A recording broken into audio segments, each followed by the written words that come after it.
Givaderm is a luxurious, toxin-free skincare that actually works. Not only do we take the toxins out, we put the most powerful nutrients in. All of our products are an effective way to detoxify, replenish, and protect your skin. Our toxin-free, natural ingredients provide real results without compromising your skin's health. Unlock the secret to beautiful, healthy skin using this synergistic skincare system. It's never too late or too early to begin living a more beautiful life with Givaderm. Natural, healthy skin. So head on over to themelkshow.com, go to the partners page, click on Givaderm, use the code MELK, and get a great discount right now.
In this time of financial uncertainty and geopolitical insanity, I have found a partner for myself and for you guys that makes a big difference when it comes to whatever's coming next. We have joined with Estate Planning Inc., and we are showing you how to have a guaranteed income for life, a lasting legacy, and financial freedom on your terms. Protect what you've built and secure yourself for whatever comes next. If you go to the Mel K Show Partners page right now and click on Estate Planning Inc., fill out the form, and you will get a response in the next 24 hours with clear and honest answers to your questions, no pressure, and simple next steps. You can find out about lifetime market-proof income, tax-smart legacy planning, values-aligned guidance, zero pressure, and total clarity from day one. So go to the Mel K Show Partners page and click on Estate Planning Inc. and get started today. Nothing's more important to us than peace of mind and weathering the storm ahead.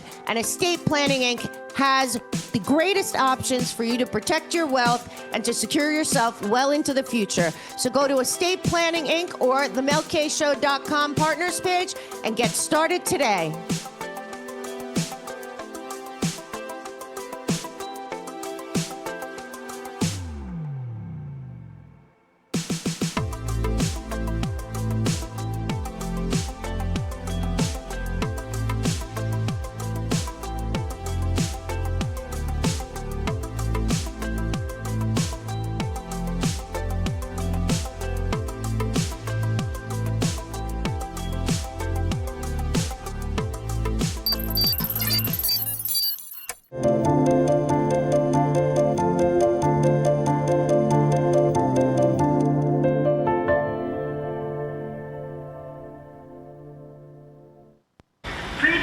also be lost little by little by what the Fabians call the doctrine of gradualness.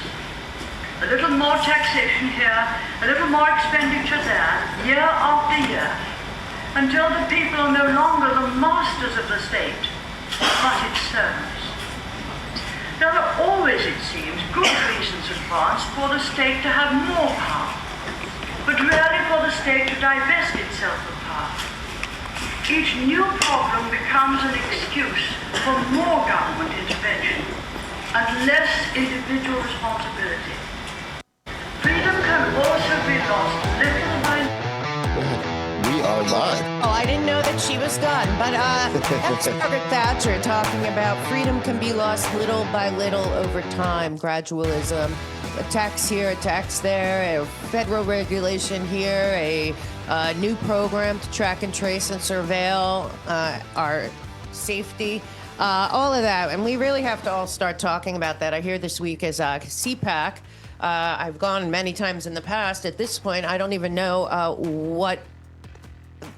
what they could be talking about, since apparently there are no sides in D.C. There are no one apparently working for we the people. The Constitution is barely hanging on by a thread at this point, and we have massive fraud that is to the tune of apparently $600 billion, according to Scott Bessent, in 1 year. And yet we are supposed to keep playing some kind of game as if Washington, D.C., in any way, shape, or form, let alone our own state governments, are doing anything about it, while we keep paying taxes and figuring out how to survive and everything's like this. And yet nobody's being arrested for all of this fraud. Still, when we saw all the fraud in Minnesota come out, of course, there's people here and there, but the buck should stop at the top. I am so sick of everyone getting in trouble, everyone getting, taken down by this inverted legal system, and never do we see the people inside the government that are committing the crimes held accountable. Since 1963, essentially, no one in our government that has committed crimes against us, or crimes in general, or crimes against, humanity, has been held accountable. And until that happens, we, the people of the United States, should be doing everything we can to create parallel situations where we are no longer beholden to people that are just stealing our money, looting our pensions, sending our children to wars for profit that go nowhere and are never about what they say. And frankly, it's just, if the people are apathetic and keep thinking, we're going to vote our way out of this, then America will not survive. So we, the people of the United States, need to start acting like, as Thatcher said right there, we are a government of the people, by the people, for the people, and the people in D.C. and the people in the state houses and the NGOs that have subverted the will of the people and the lawfare people and everyone else. They're all playing games with us. And at the end of the day, where's the $600 billion of taxpayer money that's been stolen and clearly could have gone to help a million things in this country and is going overseas year after year, decade after decade? And here we are. We got a shot, but the shot is right now or never. So thank you for joining the Mel K Show in the morning. How you doing this morning, Rob? I'm doing great, Mel. We had a lovely time with our friend Kathy O'Brien, and she's back to her stomping ground. But thanks, everyone, for joining us. Wherever you are, please remember to like and subscribe. This is an information war, and we are trying our best to make sure that everyone out there is getting real information so you can understand what's going on in this crazy upside-down snow globe. Yeah, the only goal of the Mel K Show at this point, since it's just me and Rob and Ben and his team and a small group of people that are willing to us. What I have to say is the Mel K Show is to empower people to empower themselves with information, history, and facts, so that you become the person in your sphere of influence that is telling people the truth. There's so little truth out there, and to think that social media, let alone TV or anything else, is telling anyone what they need to know to empower themselves is just simply not the case. So we do that here, and we will start right now. As you know, yesterday the Supreme Court heard about the, thank you, Judicial Watch, again, over and over. Judicial Watch and America First Legal and a couple other groups are doing the heavy lifting we wish the DOJ was doing or able to do, is more of the more of what it seems like is going on in there. But the Supreme Court seemed very skeptical yesterday of the Mississippi law that allows states to count mail-in ballots received after Election Day in federal elections. Well, of course, it's called Election Day, and frankly, it should be a day off, and everyone should be able to do that. And we should go back to mail-in ballots, or only if you need one, you request it, and you get it. It used to be called an absentee ballot until Mark Elias and his friends concocted all different rules in the guise of the COVID pandemic. But of course, they're not. They're fighting, at least, Democracy Docket, Norma Eisen, Mark Elias, all those people. They're fighting to keep the COVID measures that were put in under emergency forever. And it's ridiculous. And all of the lies about it, it is about 100% keeping the elections fake, manipulated, and just close enough so we don't even suspect it. Well, we suspect it. And what's hilarious is yesterday, the Democrat tough guys, probably Brookings or somebody was behind it. They want the Republicans to swear that the 2020 election was won by Joe Biden right now. I mean, hello, why would they? The election deniers, right? Totally insane. So Election Day law focuses on when ballots must be cast in order to be counted. It used to be one day. Now they used to spread it out. Some states are going 2 weeks, 3 weeks, California 3 weeks. Worse than that is that what is really happening, in my opinion, is that ballots are the key to cheating. So we know about now the 2 million voter rolls and all the things that China was sending in licenses. We're hearing more and more about ballot harvesting, the AME Church ballot harvesting operation. And also, of course, we know that many people that get mail-in ballots get multiple mail-in ballots, and mail-in ballots are sent universal mail-in ballots to all of your former addresses because they won't take anyone off of the voter rolls. So at this point, in 2024, the U.S. Court of Appeals for the Fifth Circuit held in the case that even though states have primary responsibility for regulating federal elections within their borders, Congress is also allowed to make or alter such regulations.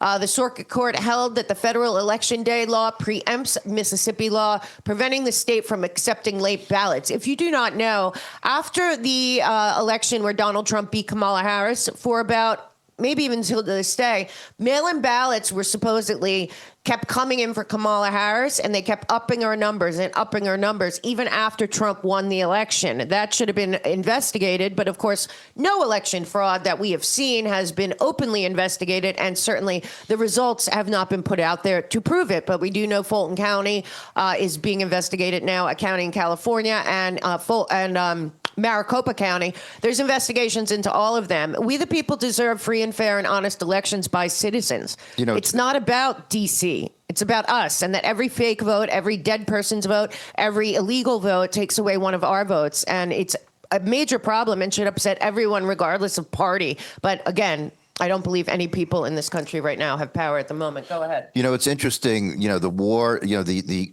organized, military, esque war on the truth. So the reason why they're continuing to build Kamala's vote count is so that you kind of start to create, in looking back, in history, they create the illusion of that it was, that it was close and that there's all these voters, right? And so now if we're able to fix the voter rolls and things like that, and then you see a big drop and, they'll say that, well, we kicked all these people off the voter rolls. It's the same thing with what you were just talking about, the narrative. It's all about the narrative.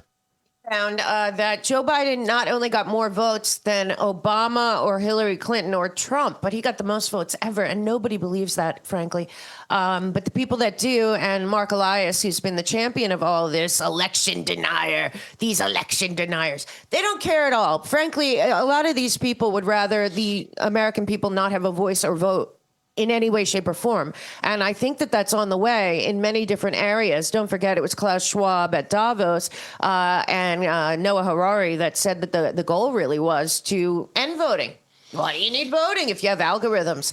Believe me, that is the goal, is to make the American people so apathetic they don't care at all, and then to implement something to that effect. In the meantime, we have the billionaire heir, Dan Goldman from New York. You know, he's the heir of the Levi Strauss fortune. He also was a witness in the fake hoax Ukraine impeachment, which was a cover-up for all the criminality going on in Ukraine, and the fact that the Obama administration and certainly the State Department were planning World War III using Ukraine as the hub for decades.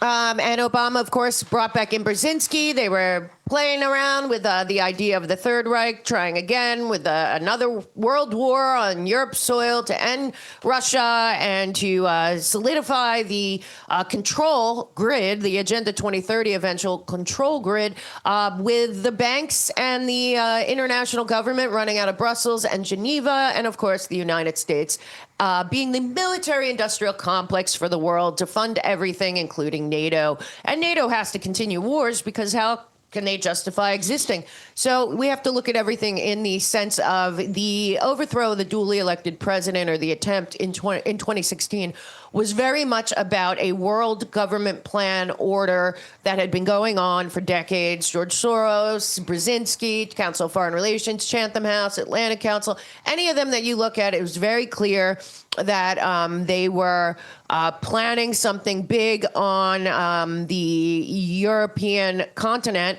to try yet again to take down Russia and solidify power, and then go to the consolidation under Agenda 2030 by 2030.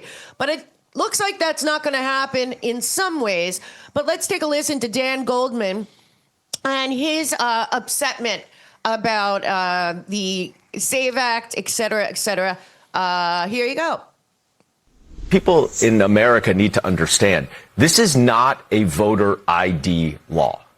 This is a citizenship, proof of citizenship requirement to register. That is very different than voter ID. That means you have a birth certificate or a passport. Now, half of America doesn't have a passport. Do you know where your birth certificate is? Definitely not. I do not. Mine's in a lockbox in rural Mississippi. So. Right. Well. Okay, so let's make it very clear. When they sent out PPP loans, you could go online to login.gov, register to get your $1,400 check. Boom, boom, boom. They created that in 3 weeks.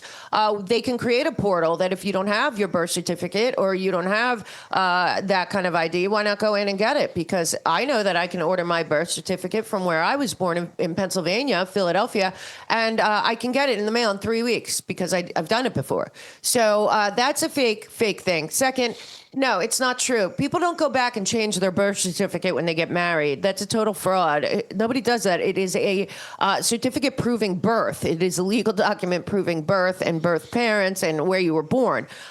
Third, why not then waive the rights, waive the cost for getting a not a passport book, but a passport card if you want it. And even bigger than that, why not have Doge or somebody else, since Palantir is essentially running our country from above, figure out a way to create a portal that if you don't have documents, you can get it online and you can get a little number and this is your online and it's all checked.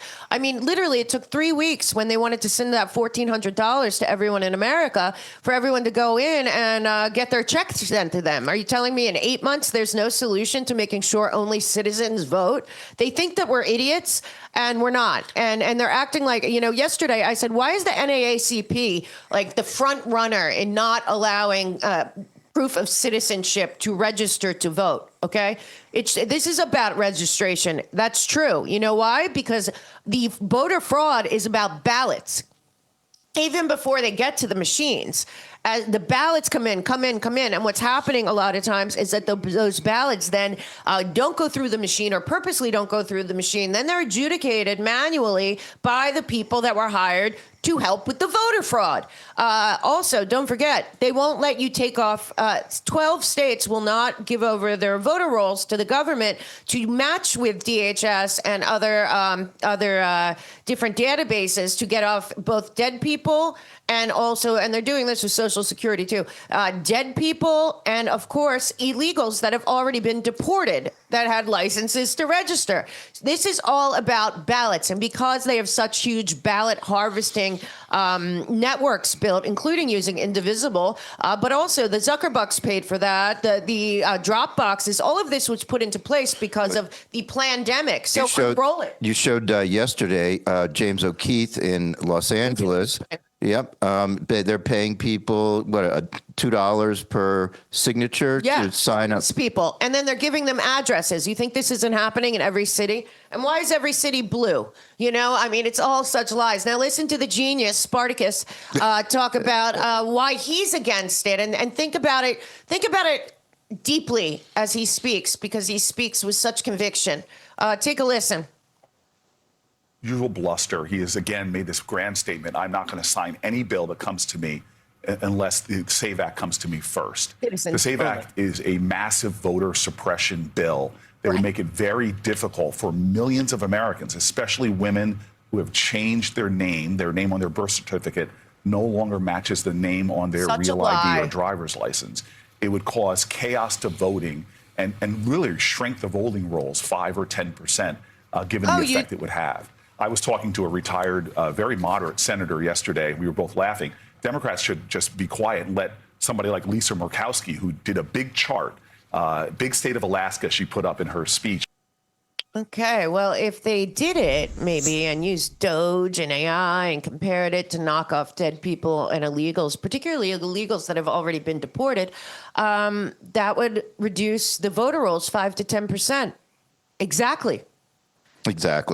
I mean, I don't even understand why any American citizen, including people that we elect, for God's sakes, would want anyone that is not a citizen of this United States, somebody that has a social security number that's legit, that has paid taxes their whole lives, would be okay with any of the 20 million, we're now thinking, people that the auto pen allowed through the border, a lot of them with motor voter auto registrations, to vote in our elections and decide the future of America. Why should even one illegal or let alone dead person vote? I don't know, because 5 or 10% of the people on the voter rolls are fake or dead or foreign, or we should not. Hello, do we have a country or not? We're one of 2 countries at this point that even allow mail-in ballots. So this is all just so ridiculous. And again, these are the people who will run the Democratic Party underneath the Democrat Socialist of America and the squad from CARE. Take a listen to this brainchild. One of the dumbest people, but also one of the most corrupt in our country. I believe he's dating the fake news woman who runs Courier Newsroom, an acronym, Tara McGowan now. So he's got new talking points. But take a listen to this. This is a senator from, I think he's Congress, from Connecticut. Take a listen to Chris Murphy, a real piece of work and a accomplice in Russiagate. Negotiation didn't have a path to citizenship. It was entirely on their terms in order to get Ukraine funding, right? Well, I mean, Chris, that's been a failed play for 20 years. So you are right that has been the Democratic strategy for 30 years, maybe. And it has failed to deliver for the people we care about most, the undocumented Americans that are in this country. Wait, what? We gotta hear that one more time, because you gotta know who Chris Murphy is if we're gonna have justice in this country, because he should be right in the front. Failed to deliver for the people we care about most, the undocumented Americans that are in this country. The people he cares about the most, the undocumented Americans in this country. Oh, why do you care about them the most? Cheaters. Anyway, I just want you to know Chris Murphy is definitely, he's a Soros, backed guy. He's been in Connecticut. He cares the most about undocumented Americans. Well, A and B can't be related because undocumented means illegal. In the meantime, we need to realize that Chris Chris Murphy has been involved in so much. He's one of the loudest people against Donald Trump, of course. Recently, he said, if you want a safe town neighborhood, you are better off with immigrants. Let's just take a listen to Chris Murphy yet again, telling us how much he loves America in another clip right here. Chris Murphy, take a listen. You want a safe town or a safe neighborhood, you're better off. You are statistically safer if you have immigrants, because they commit crimes of violence at a rate lower than people who are born in the United States. Oh, really? Those immigrants, they must be so much better than the people born in the United States.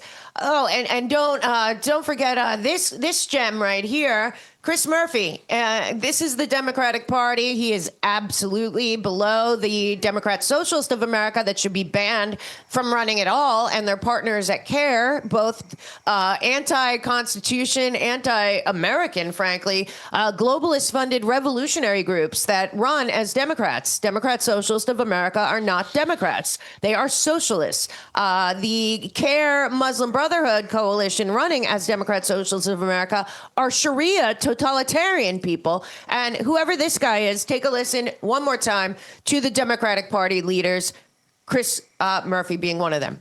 So he sounds like a human being to me, a human being who made mistakes, recognizes them, and is very open about it. But yeah, certainly, I'm looking forward to sitting down and talking to him about it. He's obviously, right now performing very well in the polls in Maine. Okay, so he's talking about the guy running in Maine that has Nazi tattoos. And also is a Nazi enthusiast and an Antifa enthusiast. So, just remember that. And, in some places, people have had it. And I love watching this yesterday. This brave resident from Philly has had it with the Democratic Party and with being ripped off and taken advantage of. And this is a good, really good thing to show the American people of how we fight back. You show up, you speak up, you bring a few friends, and you call these people out. Most of these people, we realize, that have gotten into public office are puppets. That's the only reason they're there. They're the least competent, most unscrupulous, kakistocracy. That's why the globalist billionaires that control our country from above choose them. But take a listen to this guy in Philly. Call it out for what it is. Here you go. Is it? Can we hear it? Yeah. Good morning, everybody. My name is John Alante McCauley. I'm with a grassroots organization called Flip Philly Red. We're here to offer you something different because you've been voting Democrat for the mayor's office for the past 70 years. In regards to bill number 250330, or what's part of the Safe Healthy Homes Act, I would like to ask Philadelphia, are you tired of voting Democrat yet?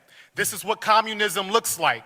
You work extremely hard to save your pennies, but buy some property and you can't dictate when you want to evict the tenant. Do you really own your property or not? But we know what Philly Democrat politicians love communism for, because they let Comrade Mayor Sherrell Parker raise the communist China flag in the birthplace of America. Tenants can already sue or simply move if it's a problem. But laws after laws scare away independent contractors and create more government-controlled housing. These laws breed entitlement, bad actors, not paying rent, waiting for court dates, squatting on somebody else's property just like Governor Josh Shapiro is doing right now to his neighbors. To the landlords of Philadelphia, when you raise the rents higher up front to cover eviction hassles, I'll understand it. How are you going to tell a small business owner what to do with their own property? How many bad tenants have we seen? Always playing loud music, fighting and harassing neighbors, running drugs out of properties, doing drugs in someone else's property. Are you a small business owner or a caretaker? Are there tenants or are they your children? If the Department of Licenses and Inspections isn't serving good acting tenants properly, then we don't need new laws. We need to restructure the Department of Licenses and Inspections. Over 45 million taxpayer dollars proposed for L&I in fiscal year 2026, and they can't return a phone call? Racist Democrat President LBJ said, I'm going to have these niggas voting Democrat for the next 200 years. But you can change that in November. Stacey Garrity for governor. Excuse me. Thank you for your attention to this matter. Thank you. Excuse me, please. Okay, well, some people have had it, and I guess the NAACP hasn't talked to this guy or his friends, but that's what we got to be doing all over the country. The divide and conquer, everyone's been targeted for the last 40 years, one way or another, and everyone has to say, you know what, you're going to change things in your own backyard and get involved. I know that they have purposely, I think, made running for office like the worst thing ever, because they'll destroy your family, they'll destroy your reputation, they'll take everything from you. But you know what? We got to step up and say, no, you won't, and no, you can't. And I got friends and neighbors. This is why I wrote Americans Anonymous, to find your tribe in your local community, in your neighborhood. Get to know your neighbors, get to know your community, get involved in your county alone, and get people activated. This is the only way, because for very many years, particularly the Democrats, but Republicans too, they pick who they want, who they can control, who the lobbyists can control, who the NGOs will get money from. It's all been a fraud. It's one after another. It's the same cycle, and we got to break it.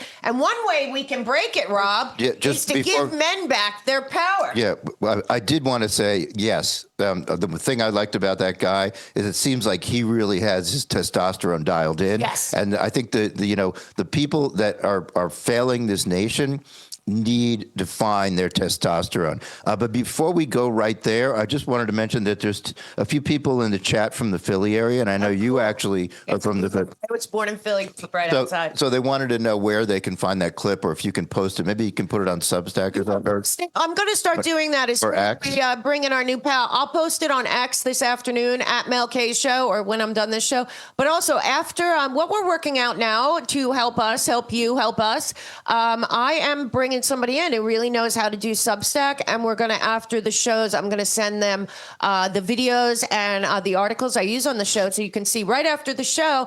You can go get that stuff yourself and be your own Paul Revere in your own community, in your own county, because that's how we're going to take back this country, and it has to start like now. So in the meantime, we do want to tell you that Rob has had significant uptick in his testosterone. Yes, I have. He didn't know he had a problem, but apparently he did, and now it's a problem for me. Just kidding.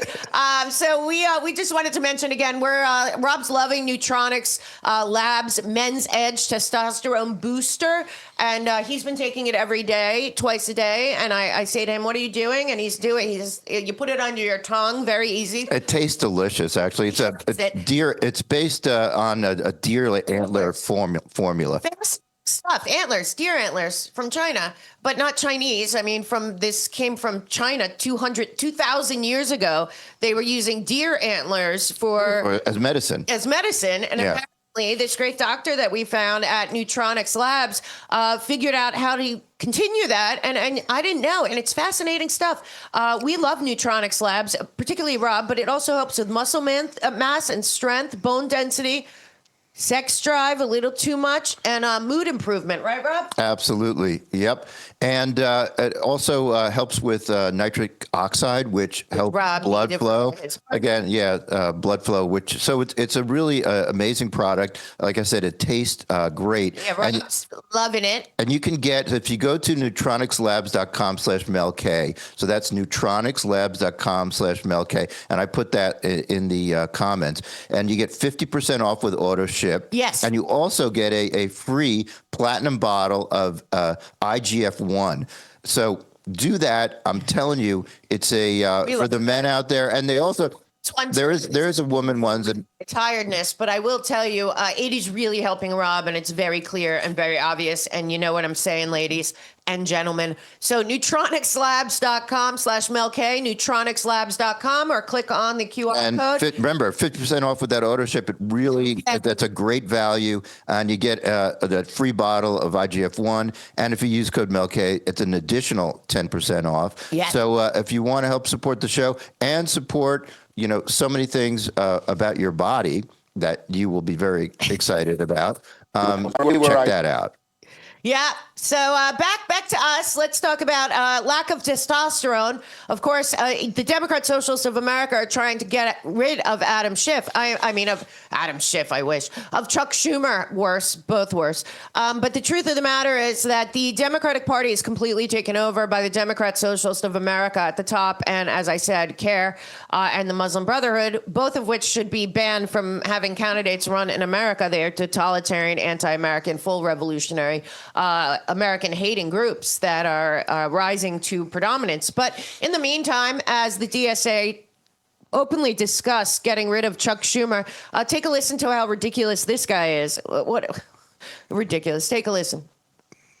Everywhere ICE goes, trouble follows. We've seen that. And it is highly likely the airports will be no exception. No one trusts that ICE is going to make things better. Once again, ICE agents have arrived here in Philadelphia, but I do want to point out this is an empty line right now. We are standing in the middle where travelers come to check in for TSA. Yesterday, this was all the way back to the garage. So good news today, lines aren't too bad. There you go. ICE has been if you didn't know, ICE has been in the airports for decades. This is not new. Well, it's interesting. Again, narrative control. So think about it. So they have these, Antifa-esque networks out there that anytime ICE shows up, they create a drama, right? And so now they can use that as, they can paint. It's the talking point every day. Yeah. Like the other talking point. I'm telling you, every time that somebody says, where's your birth certificate? Or if you got married, you got to change your name on your birth certificate. That is a total and complete lie. You don't. Your birth certificate is a historical document of your birth. You aren't married at birth. People don't go back and change that. That's a total failed talking point. It's probably the people, the media team behind Gavin Newsom running the entire Democrat Party talking point. Or who knows? It could be Jen Psaki or Karine Jean-Pierre. Well, all these criminals, they probably changed their name, so they figure that, most people change their name. Nobody changes their name on their birth certificate. It's a historical document of birth, you dodos. Anyway, in the meantime, Trump is calling out what I'm calling out, which is why I wouldn't give any time to any party or anyone. If I give money to anyone that is running, it is because I vetted them personally, and I believe that they will change the status quo. I think we should vote everyone out. I think the entire D.C. is a total failure, and every single person should be held accountable, frankly. And I don't like people running for office over 80. I'm sorry. I just don't understand why you can't go enjoy your life and have a little change there. But in the meantime, Trump put out something yesterday that is absolutely true, and I think this is why everyone is very, very frustrated that there are no arrests after what we know happened in Minneapolis. And we're talking now about $30 billion of taxpayer fraud, much of it going to Somalia, literally. And frankly, all over the country, all over the world, going through NGOs. These NGOs need to be torn apart. 501c3, 501c4 is a total con job. It's been exploited. It is not what it was meant to be, and it should be ended. Frankly, the IRS should be ended. But take a look. Yeah, no, it's going to be hard for all of us to pay our taxes in April when all of these criminals within our government, particularly at the highest levels, governors, mayors, attorney generals, they're not holding people accountable for fraud within the government of our taxpayer money. And then we continue to pay. And anyway, listen to Trump here. This is the facts. Minnesota and these other states, we have massive investigations going into fraud. Yeah. Do you know if we captured 50% of the fraud of this country right now, we would have better than a balanced budget? And you got to mention that Minnesota, $19 billion in fraud that we know about. Minnesota and these other states. Okay, so also let's remember, this is a problem that has been going on for decades. And if you recall, we haven't had a balanced budget in the United States of America, I believe, since 2009. Okay, and the continuing resolutions are just money laundering. And the biggest money laundering was out of the State Department and USAID, but it's everywhere and it's in every state, and every American citizen should be outraged, particularly if you are one of the, 50% that even pays taxes, because it looks like 43% of Americans don't pay tax at all. though they are registered with the IRS. But apparently, in the meantime, it looks like they have activated the IRS 87,000 agents that we were all very upset about and still are, because the IRS should be totally illegal, as should the unconstitutional Federal Reserve. But in the meantime, they are going out apparently looking for fraud, and there has been a big hit.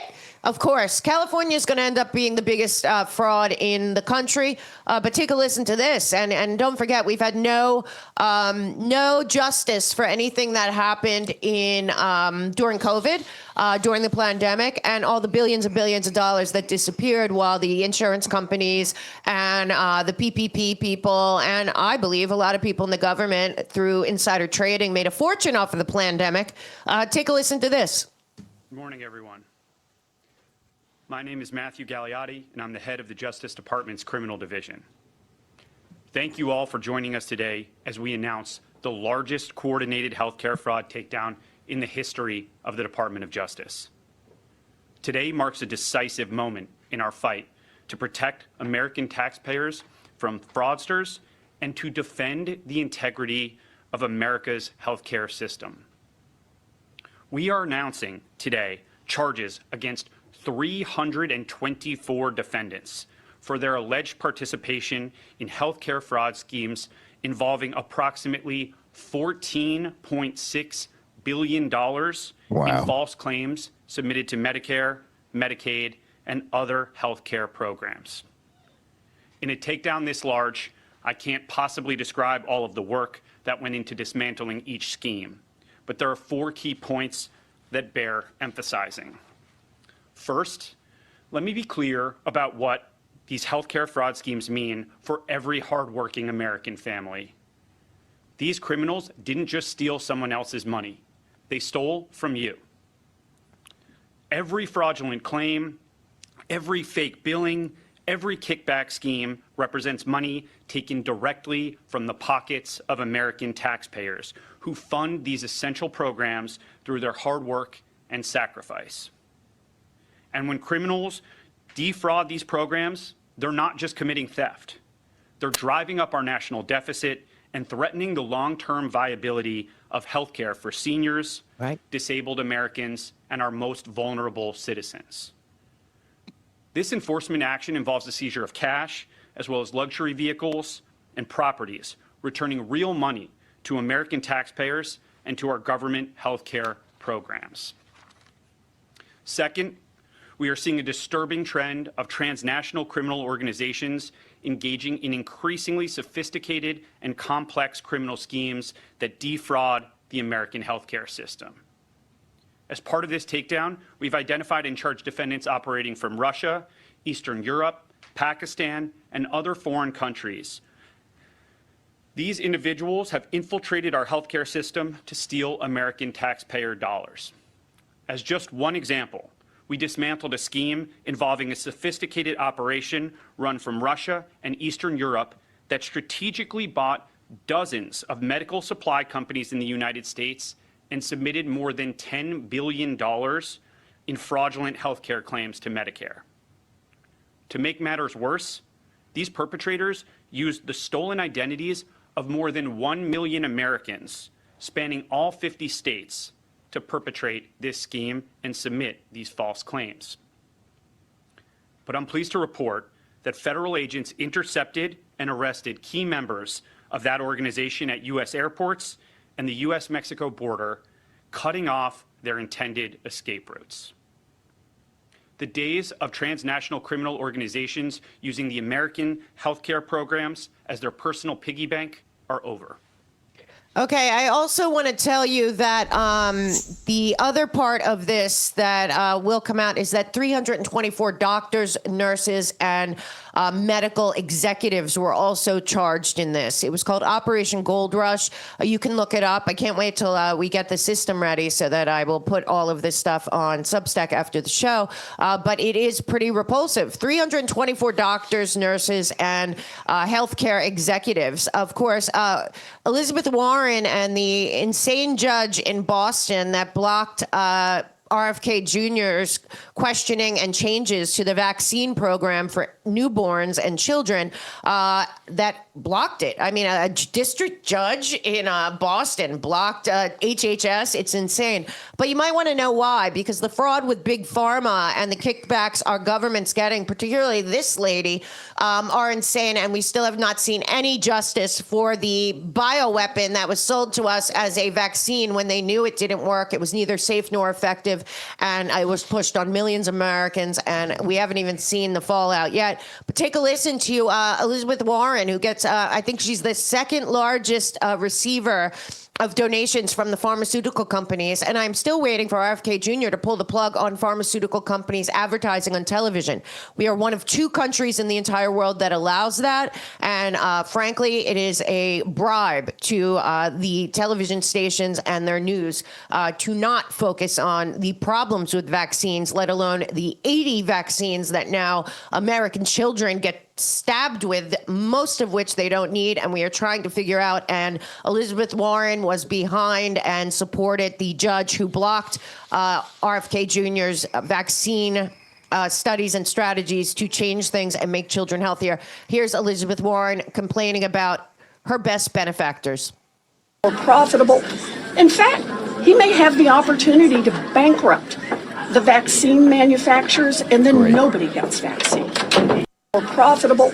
Oh, you don't say. He might be able to, why? Because he wants to have them have liability, okay? That they have immunity. Vaccine manufacturers, Pfizer, Moderna, any of them is repulsive. But also, don't forget, like Dr. Fauci, Elizabeth Warren is a big beneficiary of Big Pharma. And Elizabeth Warren, along with Dr. Fauci and others, lied to the American people about hydroxychloroquine and ivermectin and a lot of other things like quercetin and zinc and all these treatments that would have helped people not get sick or help them get better during COVID, because those are cheap. And meanwhile, they wanted people to get as sick as possible to justify emergency use authorization of a vaccine that they knew was neither safe nor effective nor stop the spread. So I just want to remind you, the one person that I still am waiting to see testify in front of the American people under oath, as I'm waiting for Mayorkas and Samantha Power, I am definitely waiting for this man. And it is time, when you see what's going on with Big Pharma and that they're in bed with the Congress and Senate and their lobbyists. Lobbying should be illegal. It is legalized bribery. Their kickback schemes and everything else. Well, the one doctor that should be held accountable more than anyone else is this guy. When he would say things that had nothing to do with my lane, which was health, I would just sort of stand up there and, if you want to start, disrespecting reporters and telling them they're the enemy of the people, well, that's fine. That's not anything that I have to do with. But when he started to say things that were scientifically untrue and from a public health standpoint was untrue, I really felt that I had to, when asked, I wasn't proactively trying to disrespect him or hurt him, because I do have, even to this day, a very strong respect for the office of presidency of the United States. And it was very uncomfortable for me when he would say something like it would disappear like magic, or when it didn't disappear like magic, there would be the invoking of magical elixirs like hydroxychloroquine, because somebody told him that hydroxychloroquine works. So when the press asked me, as painful as it was, I had to say, no, that's not true. Hydroxychloroquine doesn't work, and in fact, it can harm you. And no, it's not going to. Okay, well, we know now, 6 years later, that not only did hydroxychloroquine work, but that there was no harm, and that countries that did use hydroxychloroquine, people didn't get sick, and they certainly didn't die or need a vaccine. But let's just remember, This is recent, right? Yeah. It says a Free Library of Philly. Does that attach to the Obama Center, I wonder? Oh, probably. And again, that guy's lying right there. Hydroxychloroquine did work, and it was Dr. Zelenko, and I'm banned for life on YouTube because of my shows with Dr. Zelenko, and it was all the white coat doctors. Hydroxychloroquine, ivermectin, and quercetin and zinc, all of the vitamin D, all of them could have helped people not get sick and stay out of the hospital. They were not allowed. As you know, Peter Navarro ordered enough hydroxychloroquine, which is very cheap for the entire country, and Dr. Fauci blocked it with the CDC, Rachel Walensky, and the rest of them. Now we know that not only did it work, but it should have been distributed to the entire country. And he's not yet been held accountable, let alone they knew flat out that when they held the vaccine, until after the auto pen president got put in there, the puppet known as Joe Biden, then they made it mandatory, essentially, and then pushed it on the whole country, blamed all the non-vaxxers, and now we know 6 years later it was essentially a bioweapon created in the Wuhan lab between the CIA, USAID, Fauci, and the Chinese Communist Party. So at the same time, we have another criminal who gets away with everything. I don't understand. Ted Lieu went on the floor of the Congress or Senate, whatever, and he said and he said Trump molested kids and it's on tape. That's a lie. So when they say lies on the floor, like when Adam Schiff made up the entire fake Zelensky call that never happened and then kicked off with the CIA operative that they gave anonymity to Cimarella to kick off the Ukraine fake impeachment so Trump couldn't know what they were doing in Ukraine after Obama overthrew the duly elected government there with the help of NATO because they were going to be pro-Russian and change the foreign policy like Trump was going to do. But let's keep in mind, this lady has done so much damage to America. She's clearly an operative, and she is going to be running the Democratic Party as a Democrat Socialists of America / Care Muslim Brotherhood operative. And the level of her criminality from the day she filed to be a refugee when her father was actually running from his country as a war criminal and changing their last name to Omar instead of what it really was. Nothing's been happening. We have 6 years of criminality from Ilhan Omar, and she is still in our government, hating America, hating white people, hating Trump, and committing crimes. Take a listen. Far-left Congresswoman Ilhan Omar claiming the Justice Department and Congress probing her sudden skyrocketing wealth to $30 million in just 1 year, that they have a problem with her living the American dream. You heard her say the goddamn United States of America. We've got new questions on where she and her husband got all that money. Joining us now, Forbes Media Chair, Editor-in-Chief Steve Forbes. Steve, new information coming in, and Forbes magazine, your magazine, has reported this too, that the state of Delaware and Washington, D.C. canceled the registrations for Omar's husband's investment firm, Rose Lake, for not paying its back taxes. We saw it owed more than $400,000 to Delaware and nearly $1,800 to D.C. She's claiming it's worth $25 million from less than $1,000 a year before. How can his investment firm not afford to pay taxes? It's supposedly worth an estimated $75 million to $150 million. This is really weird stuff. Well, weird is not the word for it. There's another word for it called crooked. And that's why we have to have an investigation into this. As you know, the Biden administration started examining her finances and that of her husband. And so surprise, surprise, that investigation went nowhere. But it's amazing how people can go into Congress and then become these entrepreneurial investing geniuses where they come in. She had under $1,000 of net worth and her husband didn't have much, and suddenly now they're multimillionaires. Is there a money laundering operation here? And in terms of the firms themselves, they have a sketchy background. That winery in California that she and her husband own, where did that come from? Where's the wine there? And nobody can seem to find it. So there's a lot of smelly stuff here, and that's why in the American Dream, her version of the American Dream is the Al Capone version of the American Dream, Tony Soprano version of the American Dream, and that is steal it from the taxpayers. And so there's a lot of stuff here, and so when somebody cloaks themselves in the American Dream, and so you have numbers like this, from minus 1,000 to 30, 40 million, you know something is not right. Yeah, and we all know something is not right with Ilhan Omar above and beyond that. And of course, she thinks white men are the worst thing, but of course they all marry the white men for some reason. In the meantime, her husband should be a little bit scared. Now, I want to show you exactly. I really love this this questioning, and I think it's important to understand that Minnesota. The Trump administration, DOJ, could have already arrested Tim Walz, Ilhan Omar, and Ellison and other people that are complicit in the fraud in Minnesota. I don't know why they haven't, but they absolutely can, okay?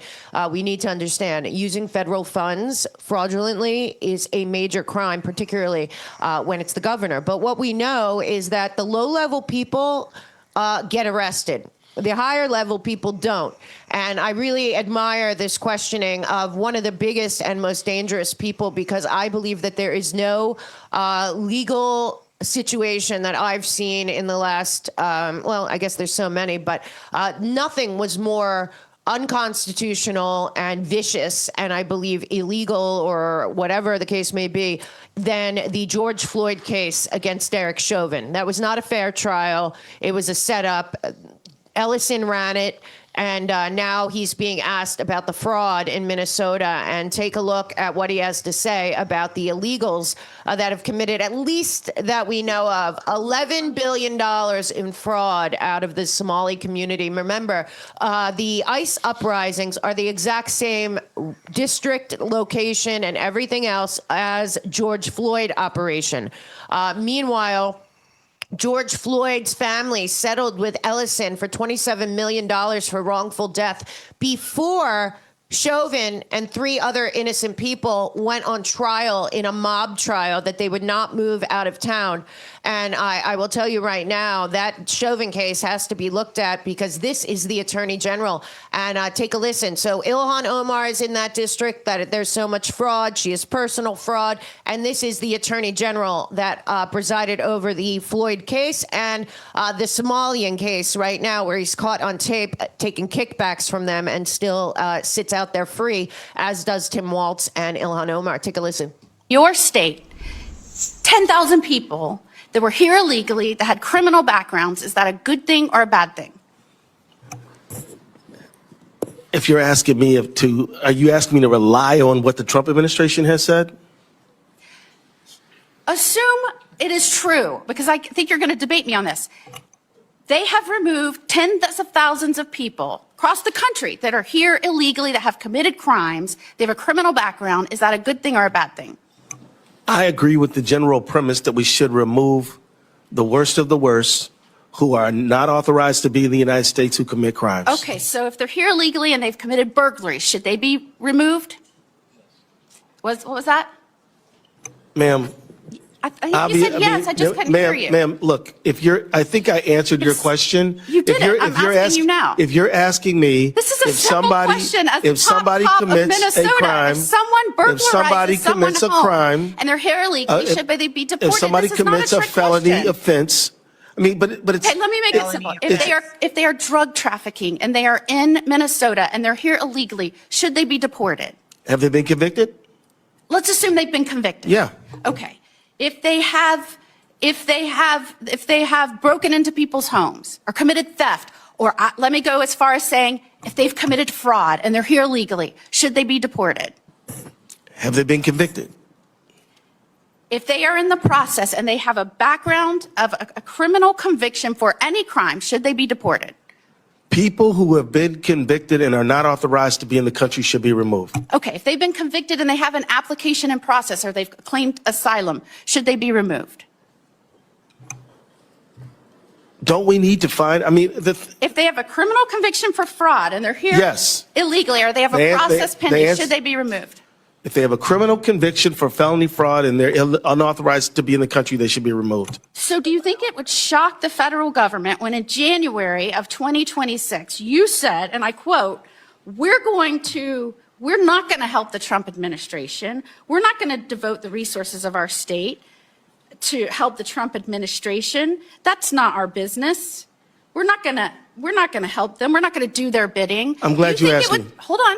Do you think it would surprise an administration who's trying to go back and rid communities of people here illegally that are committing crimes to have the top law enforcement officer of the state said, we're not going to help them?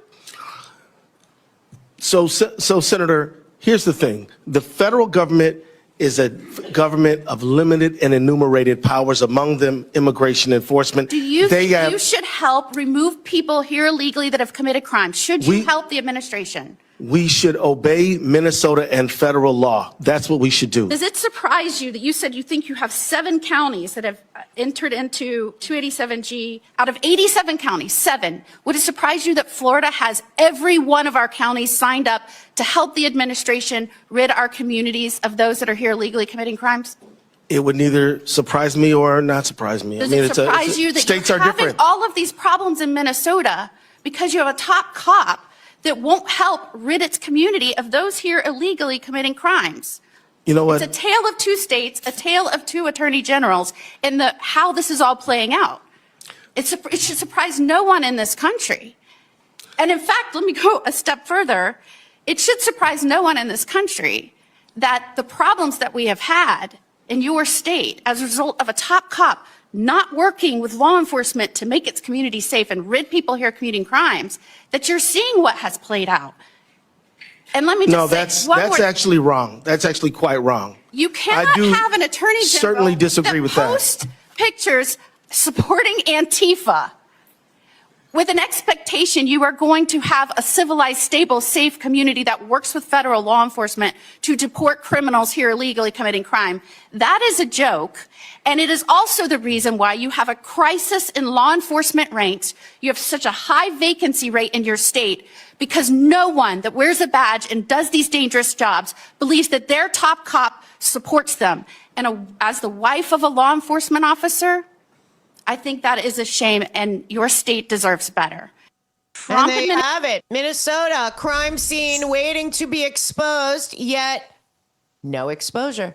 No one has been held accountable. And we have hearings upon hearings. And until the Congress and the Senate and everyone else is exposed when they do fraud or they support fraud or they get kickbacks or they get insider trading, and the people that run our states are also treated the same as ordinary people, I don't know how the people of the United States of America can even believe that any of these people are legitimate or should be in those positions. And frankly, if it's the attorney general of that state and also of California and of New York that are all refusing to remove people that are committing crimes from, he kept saying felony or they're, here, not authorized. That's all gibberish for, we're going to allow illegals to stay here when they get,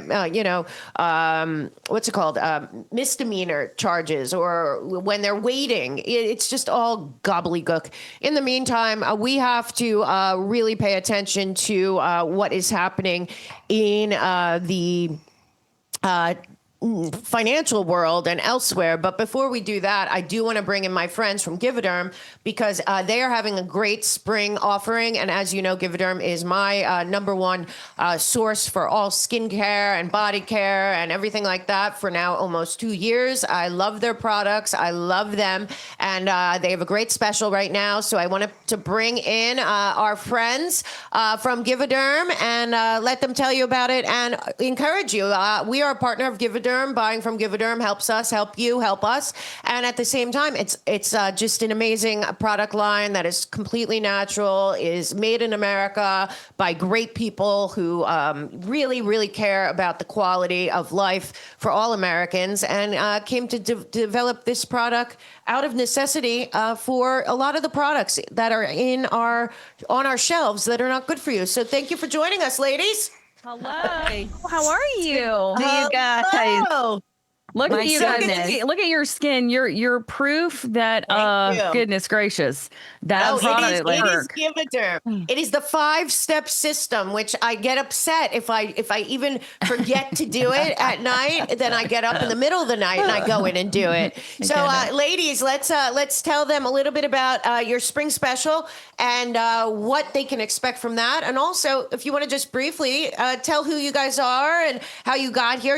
Your company is a sign that the American dream actually still does, in fact, live. If you want to work hard and play hard and make things happen for yourselves. So tell a little bit about the background of the company and you guys for the audience to know. I'm trying to empower people to create their best life now. And sometimes that means taking a risk. So go ahead. That's right. Well, I'm Deborah. I'm the mom. This is Juliana, my daughter. She's founder. She's co-founder. I had a health crisis. I'm a Florida girl. Always no issues whatsoever with No allergy, anything. nothing. And then a dermatologist recommended some procedures that ended up making me very, very sick. And it made me very sensitive to any toxins. We had to completely redo our life. We had to get rid of the laundry detergent, dishwashing. Well, I couldn't, any off-gassing from generators whenever we would go to a park. It would literally, I would have a physical reaction to it. So it was easy to monitor what needed to go and what wasn't causing problems for me.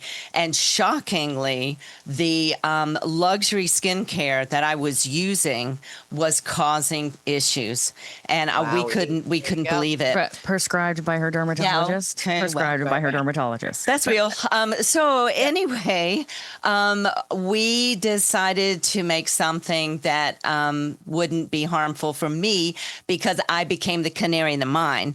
Because if it showed up in my body, everyone is going to be dealing with these toxins on one level or another, depending upon your immune system, but it's always causing harm. We found out the hard way that what goes on your skin goes in your body. And so that's how Givaderm was birthed.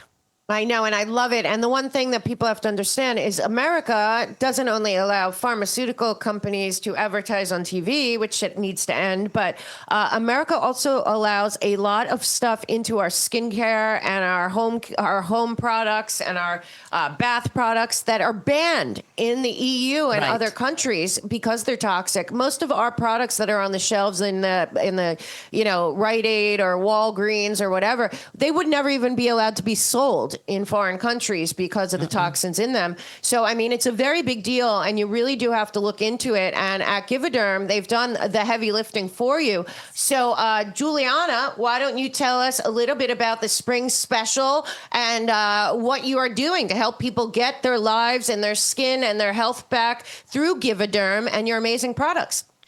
I just get really excited. First of all, the facial addition system will actually typically with our recommended use, it should last you about 2 months. So it's beautiful that it lasts that long. It's a 5-step system. And I'm just going to go through it really quickly. Our clay cleanser is amazing. Goes to work opening up the pores, pulling out the toxins and impurities.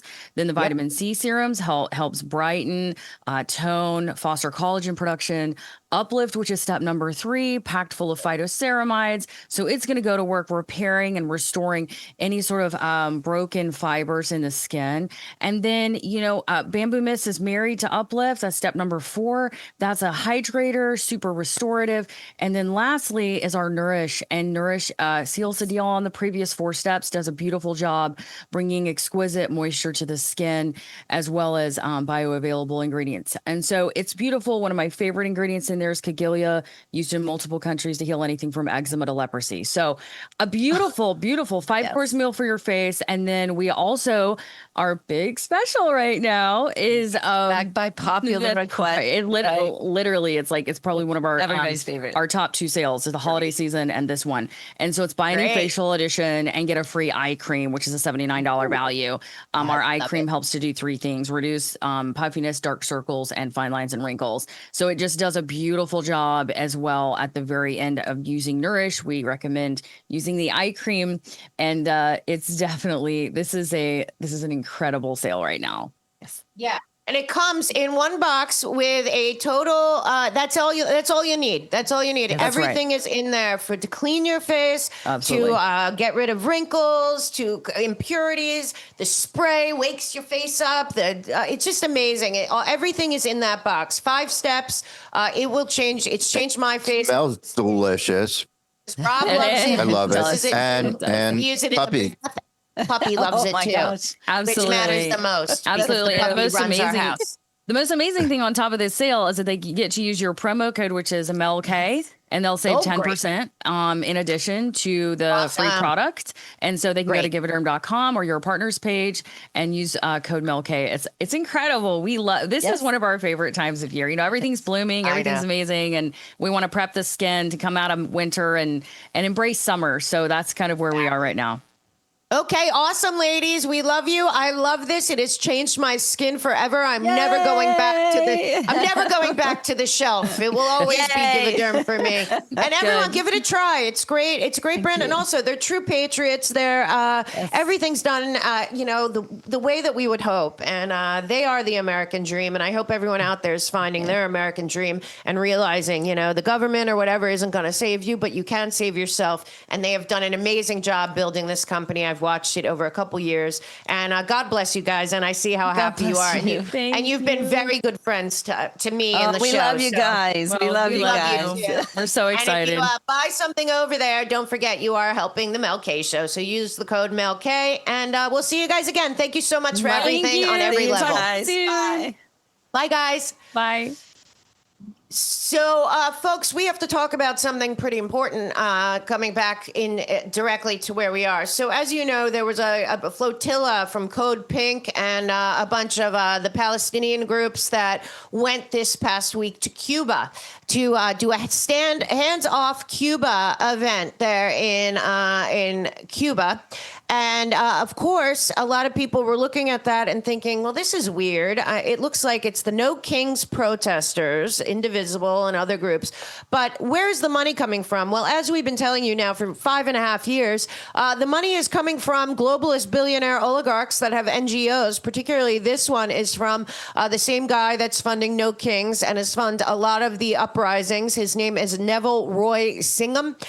Just like Hansberg Weiss, many people have been pointing out this man. He's a billionaire, as is Hansberg Weiss. Hansberg Weiss is a foreign national who's put hundreds of millions of dollars into defeating Donald Trump and the right. He is really should have been banned from this country, all of his money seized, and everything that he's put into the elections held accountable for that. You're not allowed to do that here, apparently. But this guy, he's a little different. So he built the revolutionary Marxist base, essentially. And Azra Nomani over there, she's now at Fox News. She's done a great job.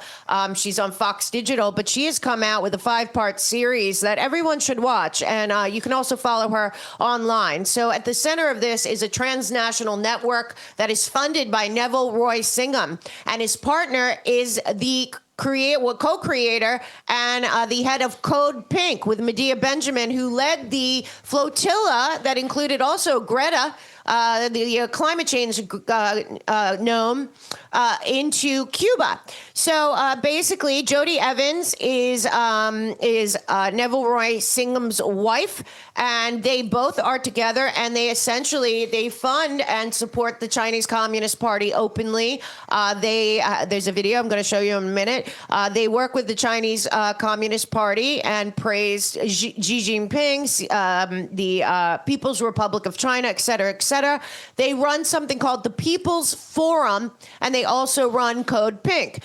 They call everyone comrades and friends and all of that. And we have to understand this is who's funding a lot of this. They have 5 different groups, but they also run 2,000 groups. So 5 groups that funnel into 2,000. They've done 591 million moved globally through their NGOs, and 278 it's directly tied to Singham, who has been funding the No Kings and the uprisings. Essentially, they have tax-exempt money routed through shell entities and donor-advised funds like the Goldman Sachs Fund, or as I always tell you, the king of all left-wing progressive donor funding, the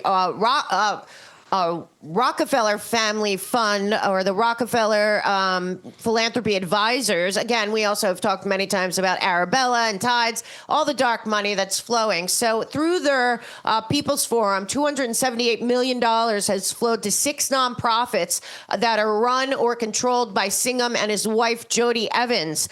They expanded $163 million distributed to left-wing and progressive orgs, 52 organizations sanctions that created the regional pipeline. 150 million pushed outward across continents. That's tens of millions also pushed into Africa and elsewhere to push the CCP and all of that. They have 67 NGOs linking 2,000 groups worldwide, all based on revolutionary Marxism, communism, and pushing the like.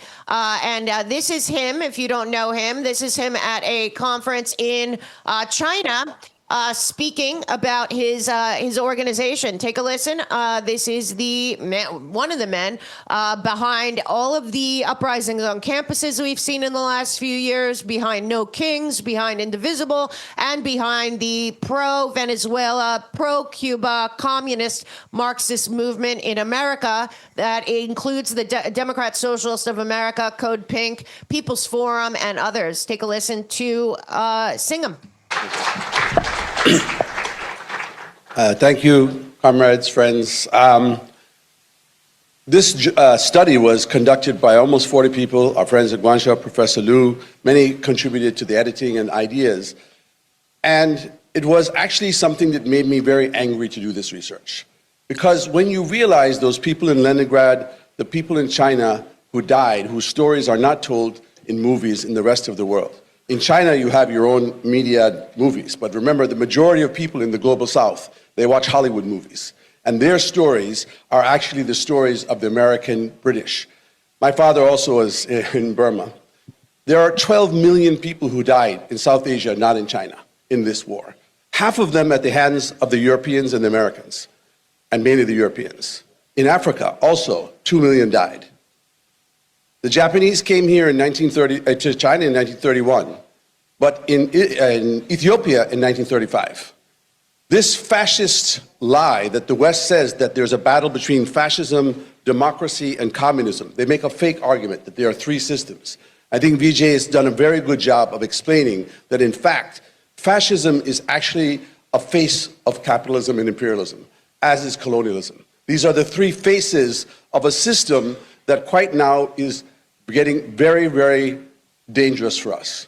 The reason I think this study and the role of the Global South Academic Forum and of China is this moment of history, if we want to understand international rules-based order, which is their favorite term, it was the Americans who took the Japanese scientists who conducted biological experiments against the Chinese, put them in off of any punishment.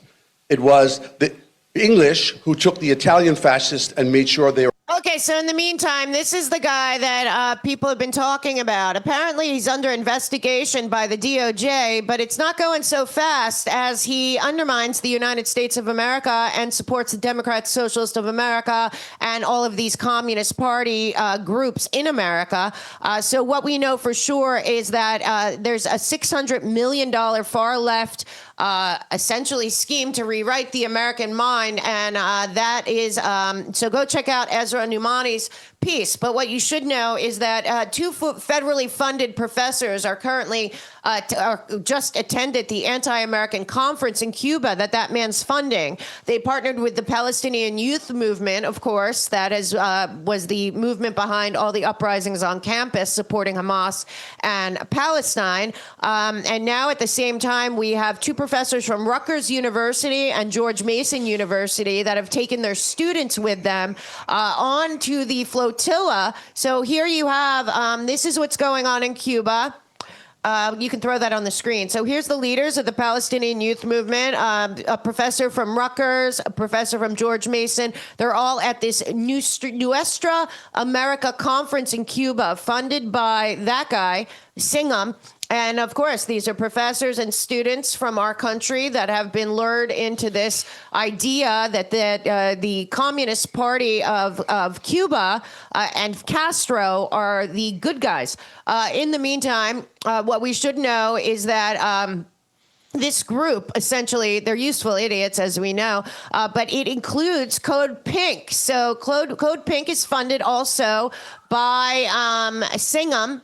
And we'll take a look at them on their way to their Singham-funded event to push and support the Castro and communist regime in Cuba, as Donald Trump and a lot of leaders all over, including in the Dominican Republic and in Miami and Venezuela, would like to see Cuba's communist fall and the people of that country to take back their country. But this is the Singham funded and his wife's partner, Medea Benjamin, on their way with students from the American universities to Cuba. Take a look. Here we are on our way to Cuba. And we're here to say, Cuba sí, bloqueo no. Cuba sí, bloqueo no. Cuba sí, bloqueo no. Cuba sí, bloqueo. Yeah, that's really how embarrassing it's gotten in our country. But, you know, take a listen. She'll explain Code Pink right here again. This is Neville Singham's wife's partner, Medea Benjamin. Apparently, we know her from way back when, anti-war. She is actually a communist, Marxist revolutionary and has always been, as is Code Pink. And they are doing this. And a lot of our children are being swept up in it with the amount of money, hundreds of millions of dollars, promoting this underground in America. Take a listen. We're returning from Cuba to the United States with heavy hearts because we've seen such conditions that people are living in where they have to figure out what they're going to feed their kids that day, how they're going to get to work. The lights are always going off, not a drop of gas. Okay, but she's pretending that that's not because of the Communist Party. We live in Florida. We know many people who fled Cuba. And this is not what the Cuban people are saying. In fact, we have a Cuban... you know, everyone knows what happened in Cuba under Castro. And we also know that Maxine Waters has visited as a guest of Castro over the last 30 years, Cuba, to stay with Castro at least 20 times. Not to mention Karen Bass, that's running Los Angeles, is a confirmed Marxist who also supported Castro and had a good relationship with him. But now we have people from Cuba coming out in response to this, Cuban dissidents and human rights activists reacting in shock and disgust all over the world to the Nuestra America convoy led by Singham's People's Forum and Code Pink.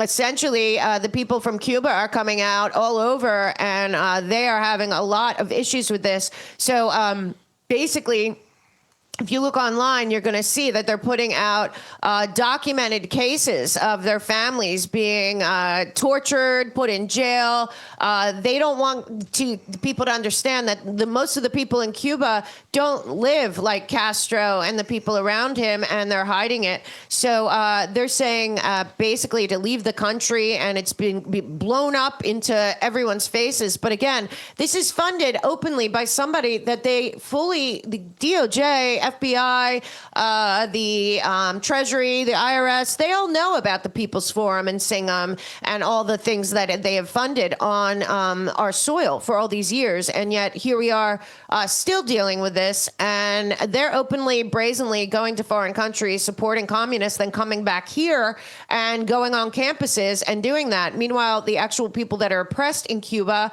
are livid. Now, in the meantime, I do want to also mention, before we go today, AFL, America First Legal, and Judicial Watch seem to me, and hopefully soon, Jeff Clark's, and they're doing a lot of great work too over there at the Oversight Project. But we are finally going to hopefully have some something dealt with that is causing a lot of problems. It's lawfare, but it's lawfare by judges, rogue judges that are selected by Norm Eisen or Mark Elias or any of, or you know, one of the members of the lawfare crew from Brookings or Just Security, wherever.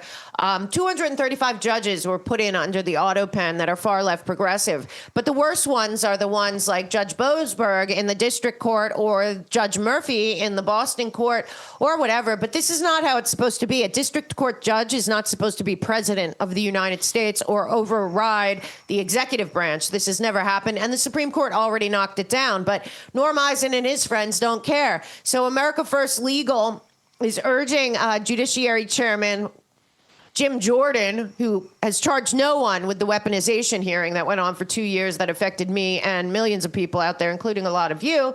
But America First Legal is imploring Jim Jordan to investigate blue states' practice of suing the Trump administration without any evidence of actual harm. It's called lawfare. It is Norm Eisen's specialty. They come up with novel legal theories. As you know, I believe Norm Eisen, Mary McCord, Andrew Weissman, Brookings, and a few others from Georgetown Law and elsewhere wrote all of the lawfare, not just against Donald Trump in all 4 cases, but also against all of the January 6 defendants, against all of the lawyers with the 65 Project, against everything that Trump is doing. They file these. Mary McCord admits it, and they do that. They don't care if they're going to succeed. What they care about is public opinion and the news for 2 years. Never forget, Robert Mueller and Andrew Weissman ran a 2-year fake fraudulent investigation into Donald Trump's ties with Russia, which was completely and totally known before it started was a fraud made up by the Obama administration, particularly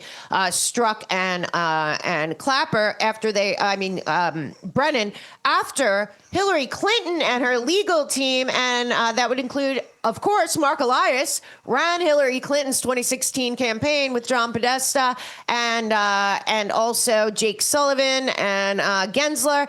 And they are the ones that paid for the fake Steele dossier, working in tandem with the FBI and CIA in London, the CIA and FBI in America under Comey and Brennan. And they all created the Russia hoax. Well, in the meantime, they did a 2-year investigation allowing Andrew Weissman to run the DOJ, Rod Rosenstein complicit, and it was all a lie. They knew it was fake. They just wanted 2 years of lawfare so that Adam Schiff and Maddow could go on TV every night and keep the Trump derangement syndrome going. It was false. It was fraudulent, and they wasted $100 million of taxpayer money investigating something they knew was a fraud. And they also sent out 2,000 subpoenas, made millions of people throughout this country nervous, and frankly, many people have to get lawyers to defend themselves when the entire thing was a fraud and a cover-up for Russiagate and Crossfire Hurricane and Crossfire Razor. So America First Legal is saying that they have revealed that numerous blue states are weaponizing federal courts to obstruct the Trump administration's policy by alleging injury in court, usually by globalist-funded NGOs, as the plaintiff against the United States, the defendant, where taxpayer money has to defend them. But America First Legal is saying that there is no factual basis in these claims. There's no one being injured, and it is to throw sand in the gears to not allow Donald Trump a second term to be able to put through the policies the American people voted for. It is undermining and subverting the will of the voters and the people, and it is led by Mark Elias and Norm Eisen and the usual suspects who have not been held accountable. They request that AFL has filed public records requests with state agencies across the country seeking evidence related to the harms these states have alleged. The results are staggering. State after state has either admitted that they have no records of any individuals or people or any support of these claims or failed to respond entirely. The investigation reveals that states' attorney generals are filing politically motivated lawsuits blamed on injuries that are entirely speculative and unsupported by factual record, which is the specialty of Norm Eisen and lawfare. They do not need to have actual victims. All they need is to come up with a novel legal theory by manipulating language and inverting language that is vague into something that it is not. That is what these people do. This is how they've destroyed the legal system. But it's only just the beginning of the destruction of the legal system. We know the American Bar Association is fully infiltrated by Marxist, communist, critical legal theory, as are many of the law schools that are of the Ivy League that then push out the professors into the other law schools. Law schools right now are a disaster. They are not teaching critical thinking. They are not teaching logic. They are not teaching the Constitution, the Bill of Rights. They are not teaching cases. They are teaching students how to use AI to do that, because of course the end goal is to have no judiciary and no lawyers, but have it all done by AI with automatons running the courts. Believe me, that is all in the World Economic Forum, Agenda 2030, all the plans about the future of lawfare is to have algorithms and AI running our legal system. And that is who is being trained in law schools right now.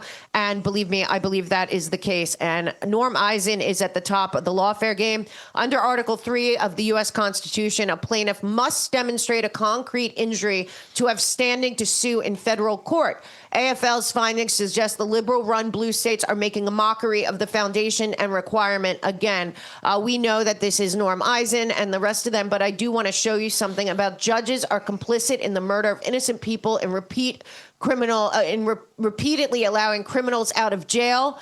We know because Soros put so much money into the AG and district attorney cases, 60% of violent criminals have been released through these programs over the last several years. Certainly during the Biden autopen, it went on steroids, and they don't want to convict. They don't want to imprison. They have this idea that's now being fully implemented in New York under Mamdani of restorative justice. If you take a look at my screen, the recidivism of prisoners released in 30 states since 2025, by the time from first release to first arrest, that led to recidivating events. Of course, if you're putting people on the street, they're going to recommit crimes because there's no consequences. In New York and California, you can steal up to $900 worth of goods from any store and not be charged with a felony. Likely they will let you off. They are letting people out with child porn convictions, with just a slap on the wrist, if even that. They are letting people out that commit crimes, including carjackings, robberies, one after another. They're letting people out that push people on subways within 24 hours. This is the no bail, no jail that came out of Black Lives Matter. Of course, Black Lives Matter was funded by Roy Singham as well, as it was also funded by the Open Society and Alex and George Soros. So in the meantime, we do have to pay attention to that. But one thing I want to show you about the legal system that's happening is that, like I said, this goes back to what has happened to the education system in America since the 70s, but has gone on steroids. It is very dangerous what is happening in law schools, and you need to know about it. The American Bar Association is complicit. What they're doing is they ended merit-based admissions to law schools, and they made it all based essentially on life experience, DEI, all of that. Really what they're doing is they are not giving spaces to the best and brightest students that come out of colleges. They are not, in many of these colleges, even looking at LSATs anymore. They are certainly not looking at anything beyond, it appears to me, race and LGBTQ plus qualifications. And as you remember, this was a long-term plan to chip away at the trusting of legal institutions. That is what lawfare has done. And it is square on Norm Eisen and Mark Elias and Mary McCord and Weissman. And none of them have been held accountable at all. But I'd like to show you what happened in court. It's very hard to watch, but it is my belief, and I did a great show that if you haven't seen it with Jeff Clark, we talk about it, that what they are doing in law schools and medical schools is dumbing down the student body so much. They're not teaching law anymore. They're teaching activism. They're teaching critical legal theory. They're teaching supporting DEI and CRT and desperate income and all of this stuff that is completely illegal, to tell you the truth. But what they are preparing for is a legal system run by algorithm and AI. This is a long game. They've been trying for a long time. It's all in the technocratic age and the technocracy and all of that, and it is going on steroids. Please take a look at an example that is happening all over this country. And I assure you, not only are they dumbing down undergrads and turning our college campuses into Marxist, communist, activist centers where children end up graduating without educations at all, but the medical and law school infiltration is now at a point where what they want are lawyers and doctors that answer to AI and algorithms, and to eliminate at some point all of that. So please watch this, and then I'll let you go.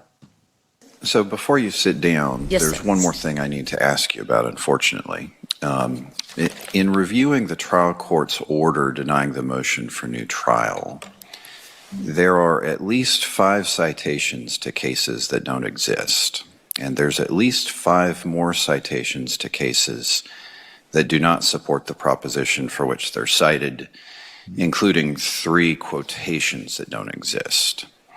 My understanding is that you prepared the order for new trial, the denial order for the trial court. Were those citations in the version of the order that you submitted to the trial court? No, Your Honor, I do not believe so. They were not. I did prepare an order. That order was revised. So those non-existent cases were cited in your initial brief opposing the motion for new trial.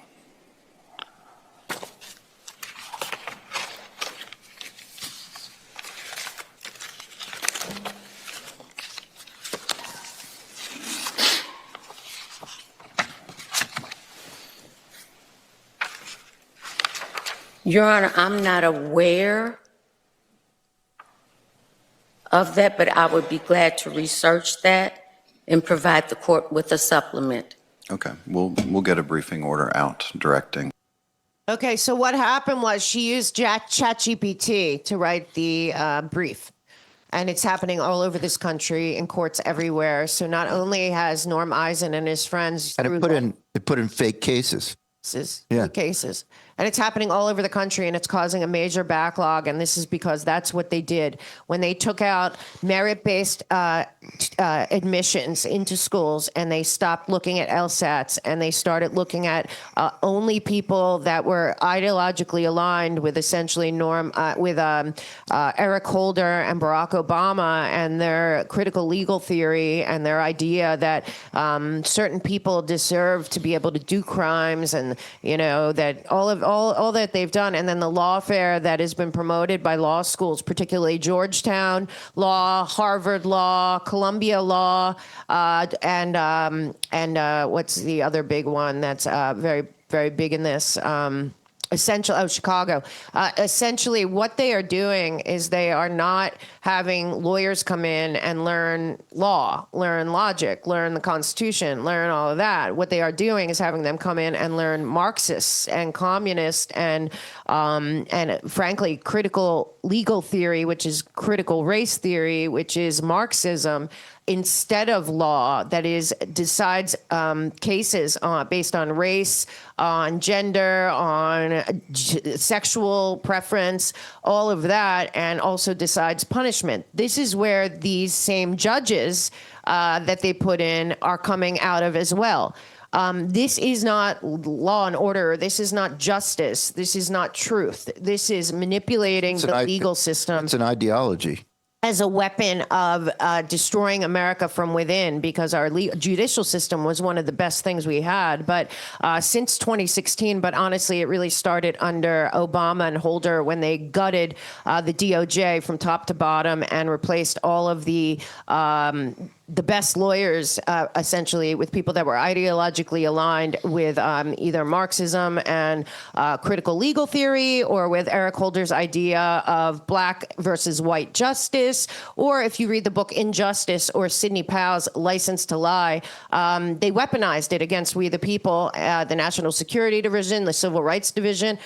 So be aware that what is going on right now in our legal system has to stop. I know that people are now, Texas and of course, Texas and Florida are challenging the American Bar Association because they are pushing this.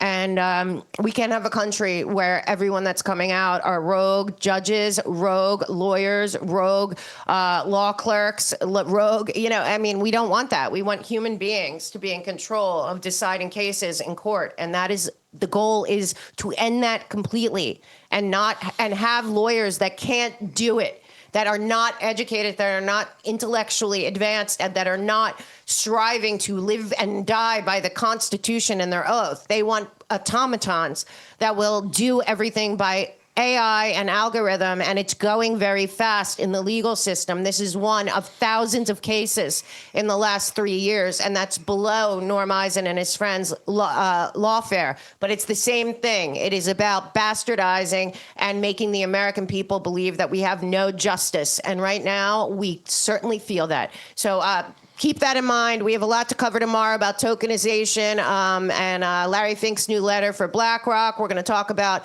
what is actually happening in AI in education, which is just as scary as AI in legal education. And we will be back tomorrow, hopefully to empower you, to empower yourself to be the change you want to see around you, where you are. Thank you so much for joining us, and we'll see you tomorrow. Thanks, everybody. Make sure you tune in to Mel K in the mornings at 12 Eastern every single day. We are doing a daily news show that'll keep you up to date with the things you're not getting anywhere else. The Mel K in the morning show is your place to get morning news daily. Whispers of freedom loud in the night, anonymous fighters ready to ignite. They hack the code, crack the chains, endless courage runs through their veins. Dancing in the digital light they go, for justice and truth their actions flow. Riding on the waves of bytes and bits, anonymous Americans never quit.